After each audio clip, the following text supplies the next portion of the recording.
राधे राधे, जोहार दोस्तों। स्वागत है आपको परमानंद महतो सर यूट्यूब चैनल में। मैं आज इस वीडियो में 9वीं कक्षा के बच्चों के लिए गणित विषय पर जैक के द्वारा जारी मॉडल पेपर सेट 2 का सॉल्यूशन लाया हूँ। ये मॉडल प्रश्न पत्र बहुत महत्वपूर्ण है क्योंकि 10वीं एवं 12वीं परीक्षा के लिए जारी किए गए मॉडल प्रश्न पत्र से बहुत सारे प्रश्न से 10वीं एवं 12वीं बोर्ड के परीक्षा में पूछे गए।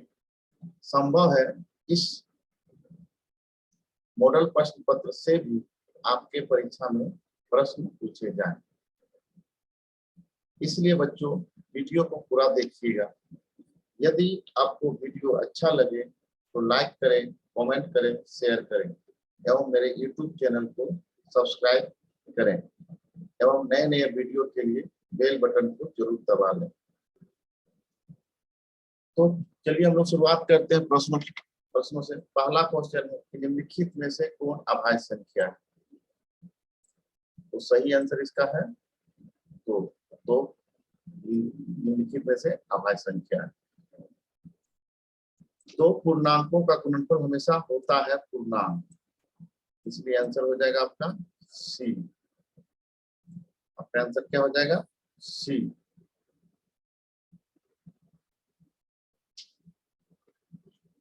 अब अगले प्रश्न पे चलते हैं।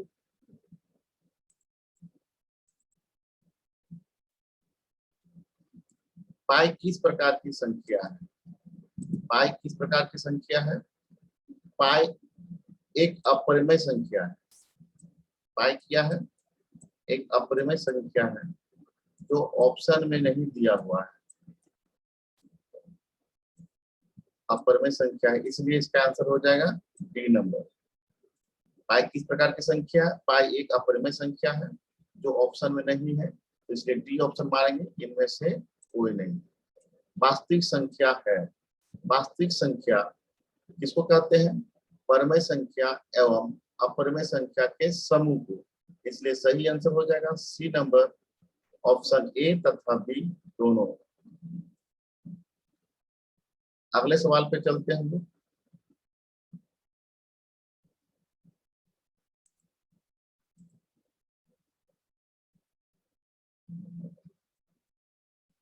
पांच तथा 3 के बीच में निम्न में से कौन सी परिमेय संख्या है?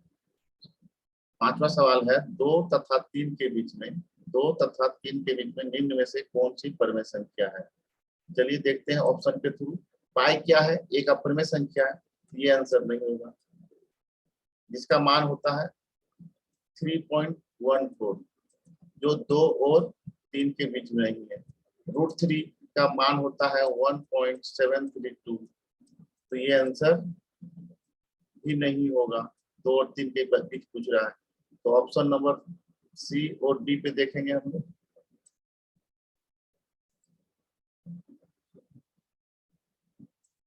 सी में है 5/3 जिसका मान होता है 1.66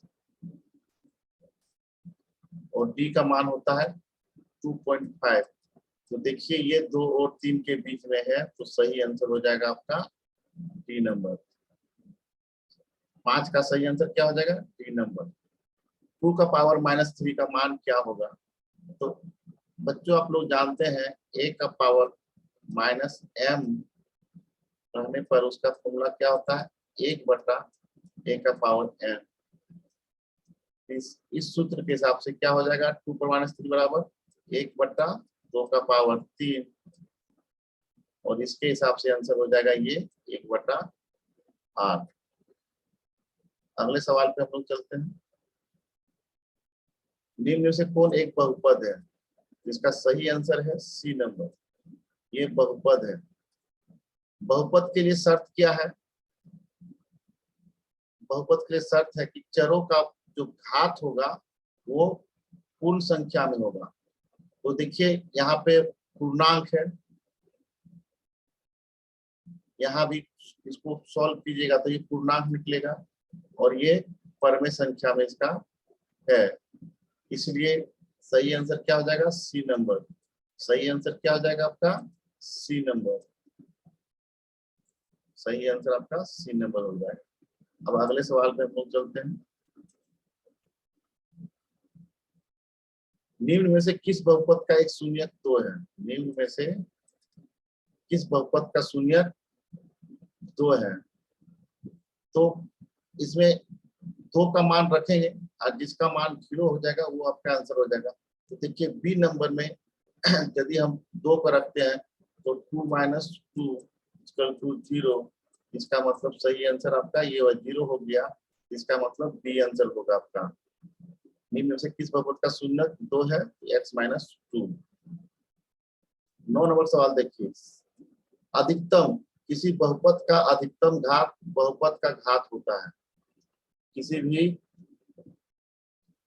बहुपद का अधिकतम घात, मैक्सिमम घात आपका बहुपद का घात होता है। इस बहुपद में मैक्सिमम घात कितना है? 3 है।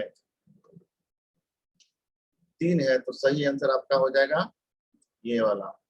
इस बहुपद का घात क्या हो जाएगा? 3, 3 नंबर। अब अगले सवाल पे चलते हैं। P1 का मान निकालने बोल रहा है। तो सेस्पेल पर में से यहाँ पे जहां जहां पे x है वहां पे 1 का मान रखेंगे तो ये हो जाएगा। इसको सॉल्व करते हैं। इधर x के जगह पे क्या रखेंगे? 1 का मान।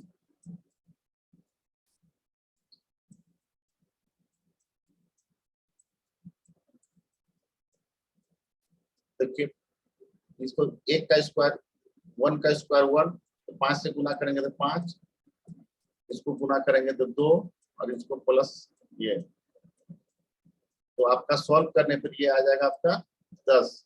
तो सही आंसर हो जाएगा 10 का ए। सही आंसर हो जाएगा 10 का ए। अब हम लोग अगले सवालों पे चलते हैं। 11 नंबर पे। 11 में पूछ रहा है कि x4 का गुणांक क्या है। इस बहुपद में ध्यान देखिए x4 नहीं है इसलिए गुणांक क्या हो जाएगा? 0। इस बहुपद में x4 है ही नहीं तो गुणांक क्या हो जाएगा? 0। यदि x क्यूब का पूछता तो 2 होता, x स्क्वायर का पूछता तो -2 होता, x का पूछता तो x स्क्वायर का पूछता तो -5 होता और x का पूछता तो -2 होता। तो यहाँ पे x4 है ही नहीं, तो x4 जब नहीं है तो इसका x4 का गुणांक क्या हो जाएगा? 0। अब अगले सवाल में चलते हैं। x स्क्वायर प्लस x-2 को x+2 से विभाजित करते हैं तो शेषफल क्या होगा? तो शेषफल पर में से क्या होता है? यहाँ पे जो अगर साइन पे देखना, यहाँ प्लस साइन है तो माइनस माइनस लेके लिखेंगे, अगर माइनस रहेगा तो प्लस लेके लिखेंगे। यहाँ पे क्या है? देखिए यहाँ पे आपका +2 है तो यहाँ पे क्या करेंगे हम लोग? अब यहाँ पुटअप करेंगे, x जगह पर क्या पुटअप करेंगे? -2 पुटअप करेंगे। तो देखिए -2 का होल स्क्वायर प्लस x की जगह पे -2 रखेंगे और -2। अब देखिए ये 4 हो जाएगा, ये -2 हो जाएगा, ये -2 हो जाएगा और सॉल्व करेंगे तो 0 हो जाएगा। तो आंसर इसका आ जाएगा 12 का सी। क्या आंसर हो जाएगा? 12 का सी।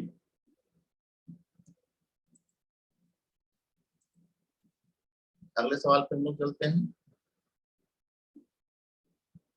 X square minus x plus के का एक गुणनफल क्या है? x-1 है तो के का मान क्या होगा?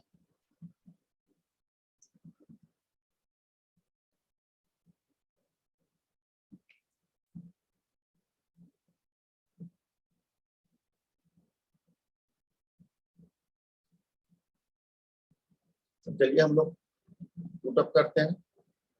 शेषफल पर में से यहाँ पे क्या है? माइनस है, x-1 है तो x बराबर हम क्या लेंगे? +1 लेंगे। क्या लेंगे? +1 लेंगे। आप पुटअप कीजिए, पुटअप कीजिए। 1 का स्क्वायर -9 गुना x जगह पे 1 लिखेंगे प्लस के लिखेंगे और इसको आपको यहाँ पे लिखेंगे 0। तो 1 का स्क्वायर 1 का स्क्वायर 1 माइनस 9 प्लस के इक्वल टू 0। तो इसको सॉल्व करेंगे तो के बराबर आएगा 8। सॉल्व करने के बाद तो सही आंसर क्या हो जाएगा, बी नंबर। सही आंसर क्या आ जाएगा, बी नंबर, 8 नंबर। अब देखिए x square minus x minus 6 का गुणनखंड निकालना है। क्या निकालना है, गुणनखंड निकालना है। इस प्रकार के सवालों पे आपको ध्यान देना रहता है कि सी का मतलब ये -6 का ये जो लास्ट पद होता है, इस बहुपद में लास्ट जो पद होता है उसको हम लोग का साइन देखते हैं, उसके साथ चलते हैं और इसको गुना करते हैं यहाँ से। तो 6 गुना 1 बराबर 6। इसको तोड़ते हैं कहां तक, 6 को के बार में गुना कर सकते हैं। तो एक बार में 1 गुना 6 और 2 गुना 3।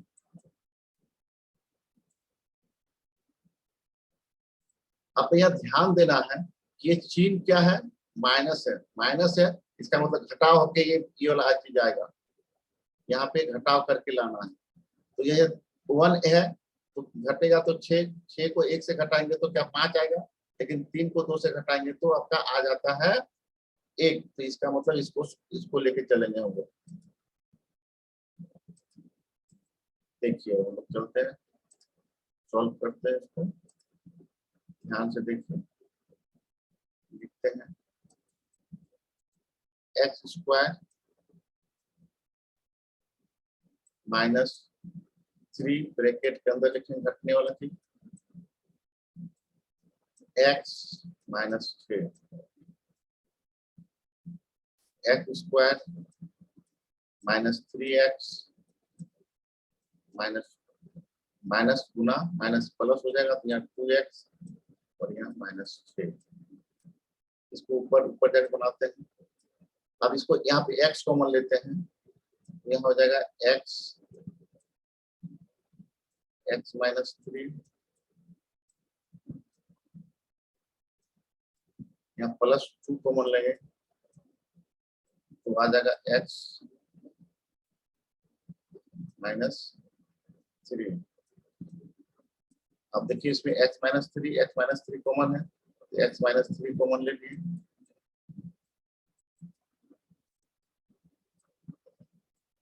अब देखिए क्या बच जाएगा, यहाँ पे x बचेगा, ब्रैकेट में रखेंगे x और +2 बच जाएगा। तो इसका सही आंसर क्या हो जाएगा बच्चों, ये सी नंबर आंसर हो जाएगा। क्या आंसर हो जाएगा, C number, sorry D number. ये देखिए ये आंसर हो जाएगा। देख लीजिए मिलान करके x माइनस 3 और x प्लस 2। अगले सवाल पे हम लोग चलते हैं।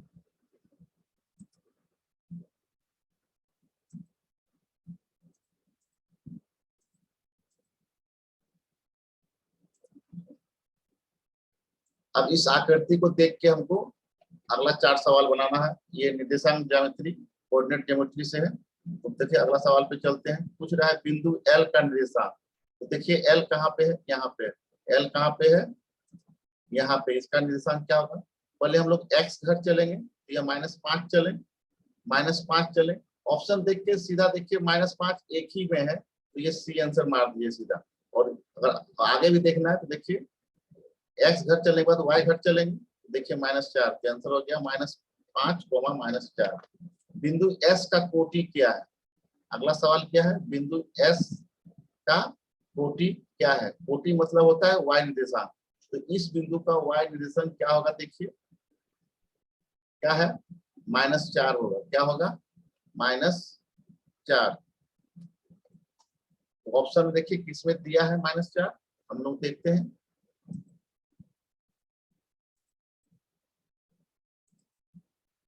देखिए -4 किसमें दिया है आपका, बी नंबर में।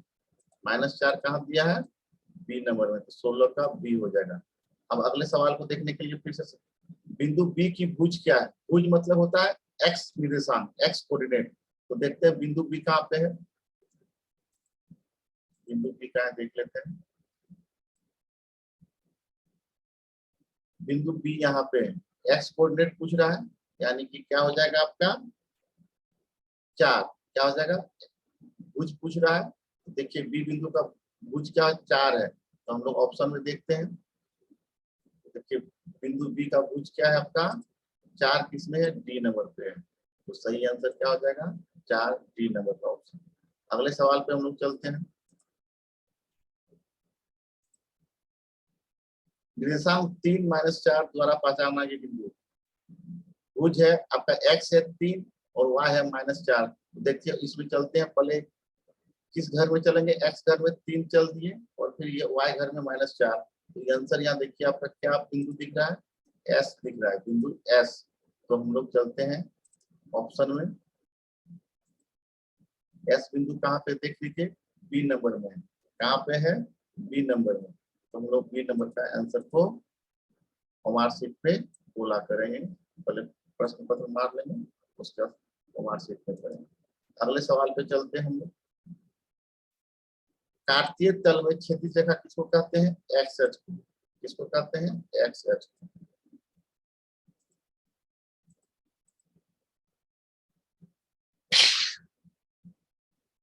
मूल बिंदु का निर्देशांक क्या होता है, ये प्रश्न बहुत इंपॉर्टेंट है, बार बार पूछेगा। तो मूल बिंदु का निर्देशांक होता है 0,0, तो डी नंबर ऑप्शन होता है। अब अगले सवाल पे हम लोग चलते हैं।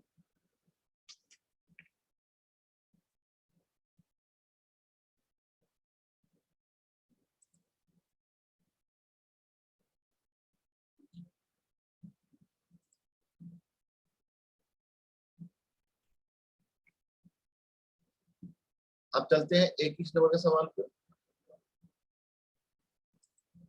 पूछ रहा है यदि 2,5 रैखिक समीकरण 2x + y के का एक हल है तो के का मान क्या होगा। तो x के जगह पे 2 रखेंगे और y की जगह पे 5 रखेंगे और सॉल्व करेंगे तो आपका आंसर आ जाएगा,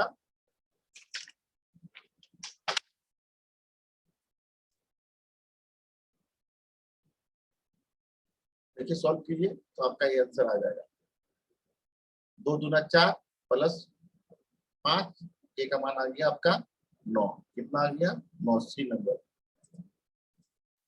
कितना आ गया सी नंबर।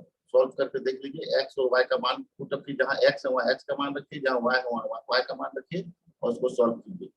दो चर वाले रैखिक समीकरण मानक रूप क्या है, तो दो चर वाले रैखिक समीकरण का मानक रूप ax + by + c = 0 है। ये आंसर आपका सही है। अब हम लोग अगले सवाल पे चलते हैं।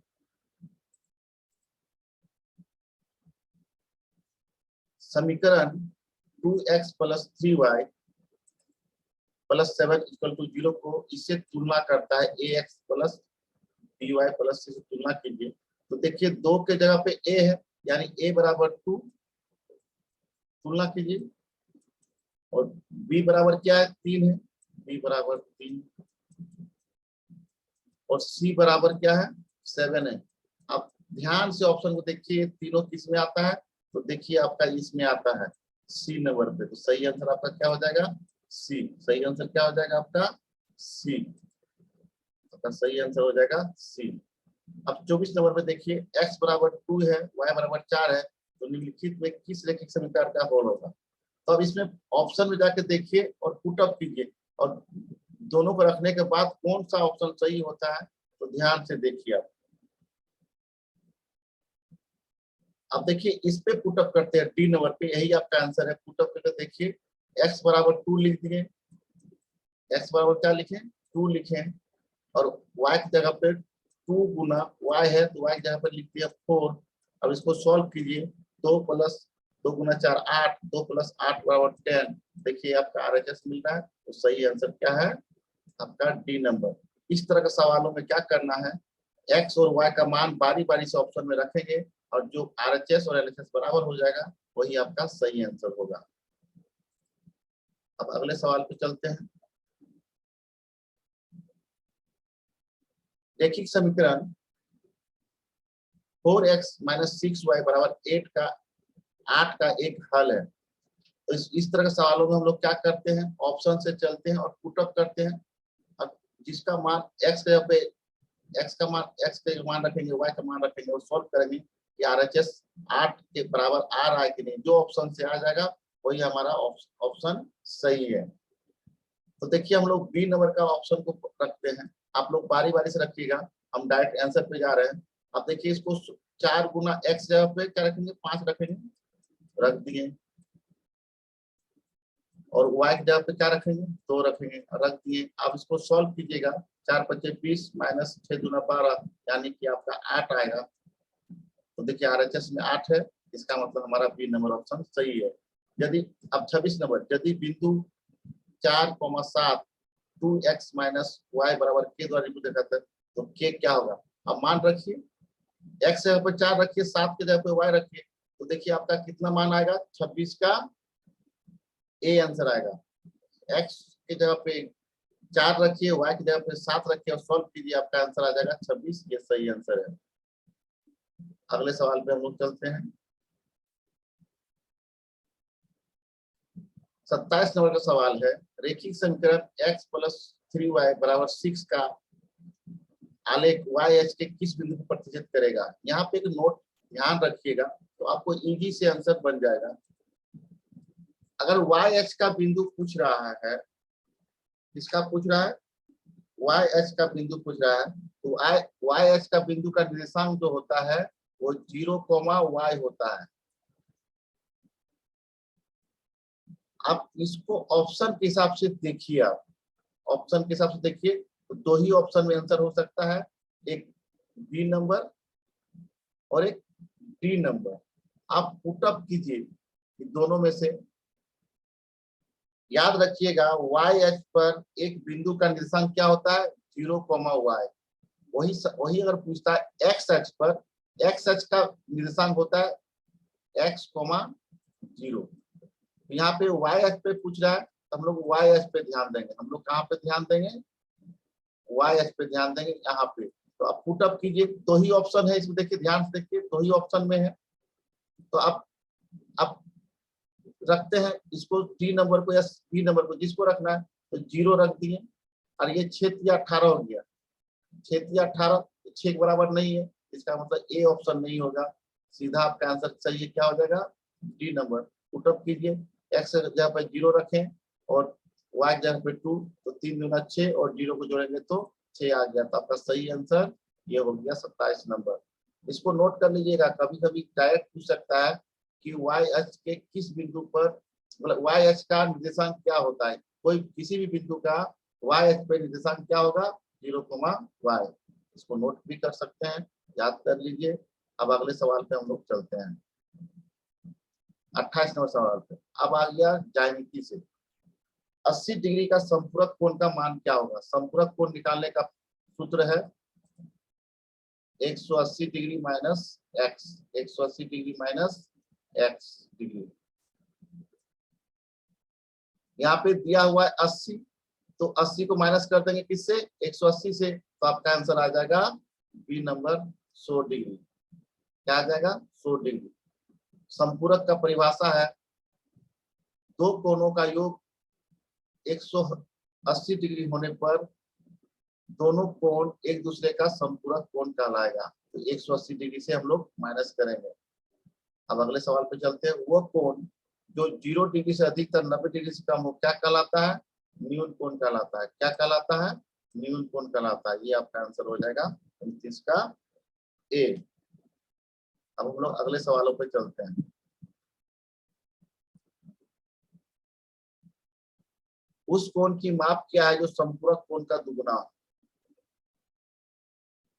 तब यह ध्यान से देखिए कि कौन सा कोण, पहले हम लोग माइनस करते हैं। 120 डिग्री का संपूरक कोण क्या हो जाएगा, 60 डिग्री होगा कि नहीं। 60 डिग्री का संपूरक कोण कितना हो जाएगा, 120 डिग्री। और 100 डिग्री का संपूरक कोण क्या हो जाएगा, 80 डिग्री। और 150 डिग्री का संपूरक कोण क्या हो जाएगा, 30 डिग्री। आप देखिए कौन सा कोण अपना संपूरक का दुगुना है। देखिए ध्यान से देखिए, जब हम निकाल दिए सबका संपूरक कोण, तो दोनों कोण में से डबल कोण है कोण। तो ये देखिए ए नंबर है, सब देखिए डबल है, 60 का दुगुना है कि नहीं, 120 डिग्री। तो उस कोण की माप क्या है जो संपूरक कोण का दुगुना हो, तो 120 डिग्री सही आंसर है। 120 डिग्री सही आंसर है। अब अगले सवाल पे हम लोग चलते हैं।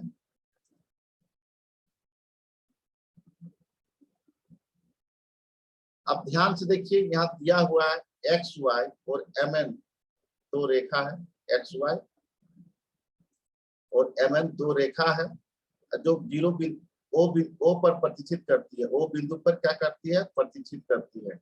अब देखिए इसमें कोण पी ये दिया हुआ है 90 डिग्री, क्या दिया हुआ है 90 डिग्री, ये आपका 90 डिग्री दिया हुआ है और ये आपका सरल रेखा है, तो ये कोण पूरा क्या बनेगा 180 डिग्री। कितना बनेगा 180 डिग्री सरल रेखीय कोण से। जब ये 180 डिग्री होगा तो आप ध्यान दीजिए ये कोण आपका पी ओ एक्स कितना हो जाएगा 90 डिग्री, क्या हो जाएगा आपका,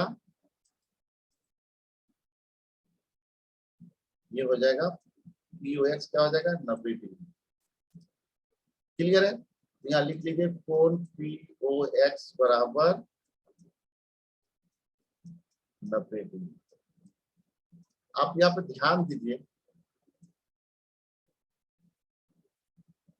जो पी एक्स कोण है वो किसके किसके कौन कौन से बन रहा है, देखिए पी एक्स बन रहा है ए प्लस बी बराबर 90 डिग्री। अब यहाँ अनुपात में है ए अनुपात बी कितना है 2:3, तो इसको 2x मान लेंगे, इसको 3 मार्क्स लेंगे, तो ए बराबर हो गया 2x और बी हो गया 3x बराबर 90 डिग्री। इसको सॉल्व करेंगे तो x का मान कितना निकलेगा 18 डिग्री, x का मान कितना निकलेगा 18 डिग्री। तो b का मान कितना निकल जाएगा, तब ये हो जाएगा आपका, ये आपका हो जाएगा b हो जाएगा 54 डिग्री, b कितना हो जाएगा 54 डिग्री और a हो जाएगा आपका 36 डिग्री, a कितना हो जाएगा 36 डिग्री। अब सवाल में पूछ रहा है c का मान ज्ञात करें, तो हम लोग ध्यान देंगे इस सरल रेखा पे, यहाँ पे ध्यान देंगे इस सरल रेखा पे। तो ये क्या हो गया 180 डिग्री है, एम एन क्या है सरल रेखा है, तो सरल रेखा कौन से क्या हो गया 180 डिग्री। तो b प्लस सी बराबर 180 डिग्री क्यों होता है सरल रेखीय कोण से, क्योंकि एम एन जो क्या है एक सरल रेखा है और सरल रेखा कोण का क्या होता है 180 डिग्री होता है। b का मान मेरा निकल गया है 54, तो c का मान कितना निकलेगा, तो c का मान घटा दीजिए 180 डिग्री से, 180 डिग्री से 54 को घटाएंगे तो आपका आंसर आएगा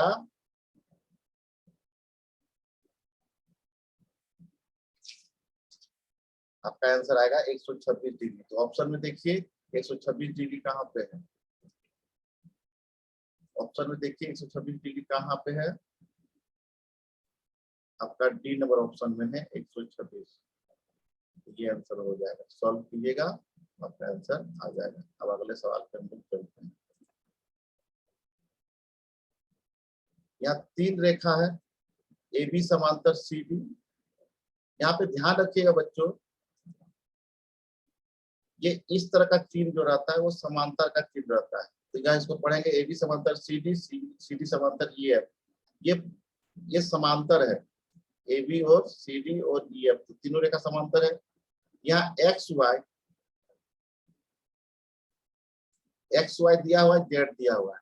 आप लोग जानते हैं बच्चों तिर्यक रेखा के एक ही ओर के अंतःकोणों का योग संपूरक होता है, अर्थात 180 डिग्री होता है। तो एक्स प्लस वाई बराबर कितना हो जाएगा 180 डिग्री, एक्स प्लस वाई बराबर क्या हो जाएगा 180 डिग्री। शीर्षाभिमुख कोण से ये कोण क्या हो जाएगा वाई, शीर्षाभिमुख कोण से क्या हो जाएगा ये कोण हो जाएगा आपका वाई, तो वाई प्लस जेड भी क्या हो जाएगा 180 डिग्री। कैसे होगा, तिर्यक रेखा के एक ही ओर के अंतःकोणों का योग क्या होता है संपूरक होता है, इसलिए y प्लस जेड क्या हो जाएगा आपका 180 डिग्री, 180 डिग्री। अब यहाँ y और z का दिया हुआ है आपका अनुपात, इसको मान लेंगे y को 3 के अनुपात रहता है तो कोई एक मान लेते हैं और इसको मान लेंगे 7 के बराबर 180 डिग्री। अब जब इसको सॉल्व कीजिएगा तो के का मान कितना आएगा, 18 डिग्री आएगा। सॉल्व कीजिएगा तो क्या आएगा, के का मान 18 डिग्री आएगा। 3 के प्लस 7 के 10 के और 10 के और 10 से भाग देंगे 180 को, के का मान निकल जाएगा, के बराबर कितना निकल जाएगा, 18 डिग्री। अब ये 18 डिग्री निकल गया क्या, के, और आपका y कितना है, 3k है। तो यहाँ पे आप इसको इसके से सॉल्व करेंगे, y आपका हो गया कितना, 3k, यानी कि 54 डिग्री, 18 या 54 डिग्री। तो x कितना हो जाएगा, 180 से माइनस करेंगे तो आपका आंसर आ जाएगा बी नंबर, आंसर हो जाएगा आपका 126 डिग्री। इसको सॉल्व कीजिएगा, इस सवाल को x प्लस वाई से y का मान पुटअप करके तो आंसर कितना आ जाएगा, 126 डिग्री। अब अगले सवाल पे हम लोग चलते हैं।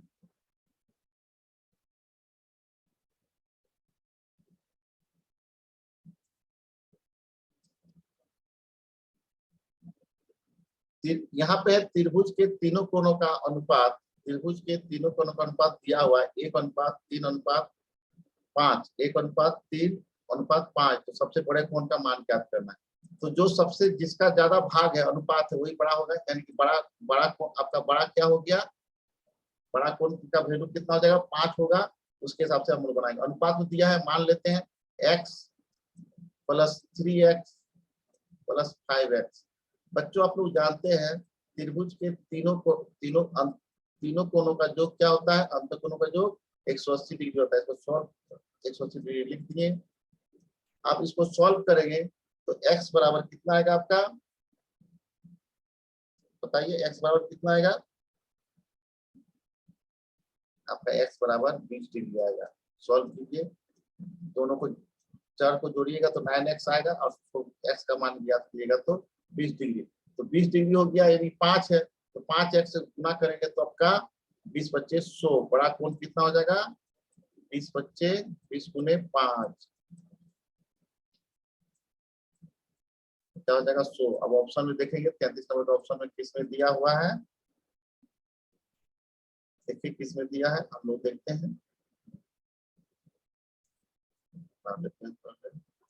अब चलते हैं ऑप्शन पे। 100 आया था अपना आंसर, 100 आपका ए नंबर पे है।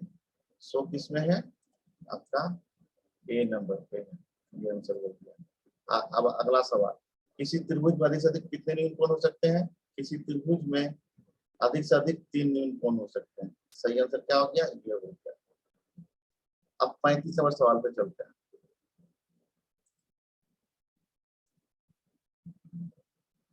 इस मॉडल प्रश्न पत्र में ये चित्र सही से आया नहीं है तो मैं चित्र ड्रॉ कर दे रहा हूं ताकि आप लोगों को सुविधा होगा।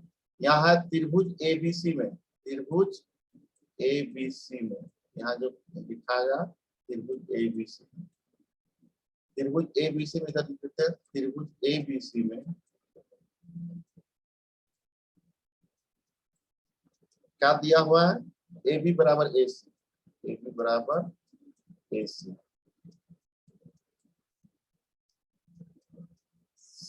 साथ में क्या दिया हुआ है, कोण बी बराबर 50 डिग्री, कोण बी बराबर 50 डिग्री।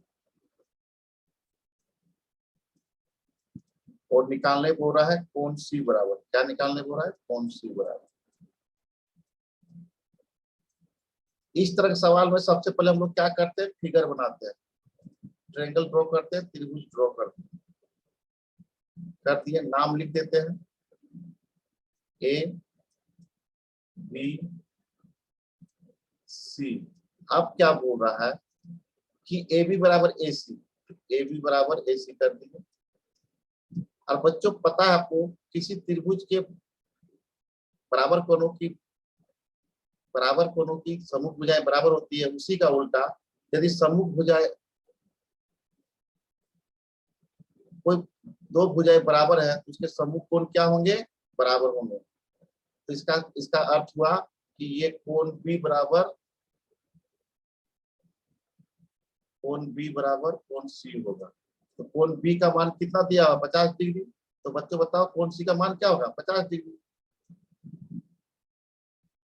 जब दो त्रिभुज के कोई दो भुजा बराबर हो तो दोनों भुजाओं के सम्मुख कोण भी क्या होते हैं, आपके बराबर होंगे, क्या होंगे, समूह कोण बराबर होगा। इसके हिसाब से कोण बी बराबर 50 डिग्री है, इसलिए कोण सी बराबर भी आपका 50 डिग्री होगा। अब देखिए 36 नंबर का सवाल में, ये भी सही से प्रिंट नहीं हो पाया है, तो देखिए 36 में क्या बोलता है। 36 में बोल रहा है त्रिभुज PQR में, PQR में, त्रिभुज PQR में कोण R बराबर P दिया हुआ है, कोण R बराबर P, कोण P, साथ में QR का मान दिया हुआ है 4 सेंटीमीटर, QR का मान कितना दिया है 4 सेंटीमीटर, और PR का मान दिया हुआ है PR,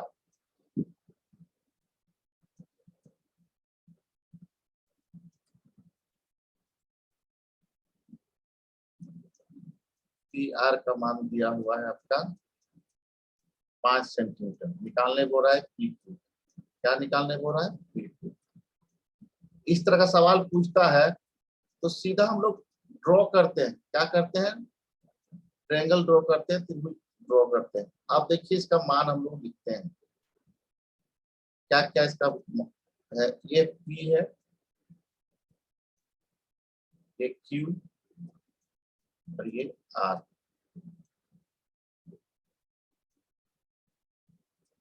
अब देखिए यहाँ पे कोण R बराबर कोण P दिया हुआ है, क्या दिया हुआ है कि कोण R और कोण P बराबर है, कोण R बराबर कोण P है।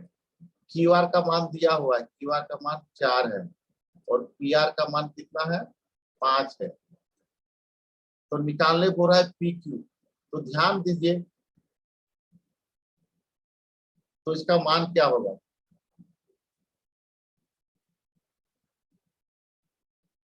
यहाँ पे देखिए कोण R बराबर P दिया हुआ है, इसका मतलब आपका हो गया जब किसी त्रिभुज के बराबर कोण है उसकी समूह भुजाएं क्या होती है, बराबर होती है। इसका मतलब ये भुजा और ये भुजा बराबर होगी। कौन सी भुजा, PQ बराबर QR होगी। तो देखिए QR का मान दिया हुआ है 4 सेंटीमीटर, तो PQ का मान भी, PQ का मान क्या हो जाएगा, उसका भी 4 सेंटीमीटर। इस नियम के हिसाब से, ये नियम को याद कर लीजिए कि किसी त्रिभुज के बराबर कोणों की समूह भुजाएं बराबर होती है। तो इसका सही आंसर हमारा ए में दिया हुआ है, तो हमारा सही आंसर ये हो जाएगा 4 सेंटीमीटर। तो अगले सवाल में हम लोग चलते हैं। 37 नंबर सवाल, 37 नंबर सवाल क्या पूछ रहा है, किसी त्रिभुज के बराबर कोणों की समूह भुजाएं क्या होती है, तो बराबर होती है। ए नंबर ऑप्शन सही होगा, इसको याद कर लीजिएगा, इसके हिसाब से आपका सवाल पूछेगा। 2-3 सवाल देखिए, 35 नंबर, 36 नंबर, 37 नंबर सवाल से ही पूछ दिया, तो इसको याद कीजिए इस नियम को, किसी त्रिभुज के बराबर कोणों की समूह भुजाएं क्या होती है, बराबर होती है। तो हम लोग आसानी से सवालों को सॉल्व करेंगे। चलिए नेक्स्ट सवाल में हम लोग चलते हैं।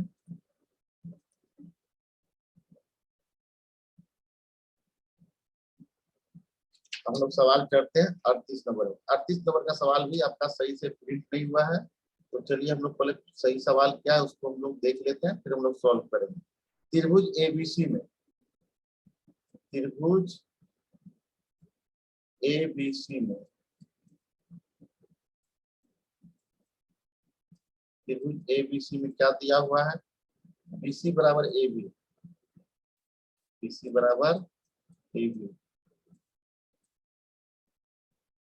और कोण B बराबर दिया हुआ है 80 डिग्री। कोण B बराबर क्या दिया हुआ है, 80 डिग्री। तो निकालना है कोण A बराबर, कोण A बराबर, ड्रॉ करते हैं फिगर, ड्रॉ करते हैं। ये A लिख दिए, ये B लिख दिए, ये C लिख दिए। यहाँ पे क्या बोल रहा है कि आपका BC बराबर AB, BC बराबर AB कर दिए। कोण B बराबर 80 डिग्री दिया हुआ है, आपका कोण B कितना दिया हुआ है, 80 डिग्री। तो आप बताइए, ये 80 डिग्री है, और आप जानते हैं कि कोई दो भुजा बराबर है, उसकी समूह समूह कोण क्या होते हैं, बराबर होते हैं। इसका अर्थ हुआ कि आपका कोण A और कोण C बराबर होगा। जब कोण A और C बराबर होगा और ये 80 डिग्री हो गया तो कोण ए प्लस सी बराबर कितना हो जाएगा 100 डिग्री, दोनों कोण मिला के। और जब दोनों बराबर है तो कितना कितना हो जाएगा 50-50 हो जाएगा। तो सही आंसर क्या होगा आपका 50 डिग्री आंसर होगा। तो इसका 38 का ऑप्शन नंबर सी में आंसर दिया हुआ, ये आपका आंसर होगा। तीनों कोणों का योग कितना हुआ 180 डिग्री, ये 80 डिग्री दिया हुआ है कोण भी, तो बाकी दो कोण कितना बचेगा 100, और दोनों कोण क्या है बराबर है, तो बराबर से बांट देंगे तो कितना आएगा 50 डिग्री। तो अगले सवाल पे हम लोग चलते हैं।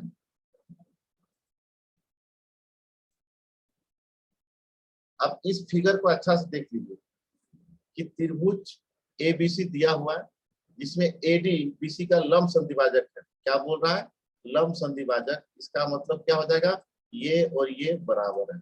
लंब संधिभाजक 90 डिग्री बना रहा है और साथ में बराबर बांट रहा है। अब देखिए बन रहा है त्रिभुज एबीडी, क्या बन रहा है त्रिभुज एबीडी और त्रिभुज एडीसी। अब इस नियम से ये दोनों त्रिभुज सर्वांगसम है, उसको हम लोग को देखना है। तो देखिए बीडी बराबर एसी, बीडी बराबर एसी है, लंब संधाजक हो गया। तो कोण ए डी बी बराबर कोण ए डी सी बराबर 90 डिग्री, लंब संधाजक है तो बराबर भी हो गया 90 डिग्री हो गया। और साथ में देखिए कोण एडी बराबर भुजा एडी बराबर भुजा एडी बराबर एडी, ये कॉमन भुजा है, दोनों त्रिभुज का क्या है कॉमन भुजा है।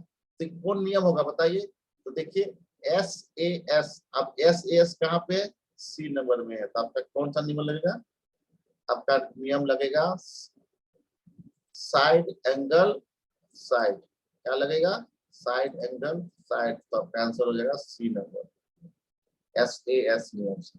चलिए अगले सवाल पे चलते हैं हम लोग।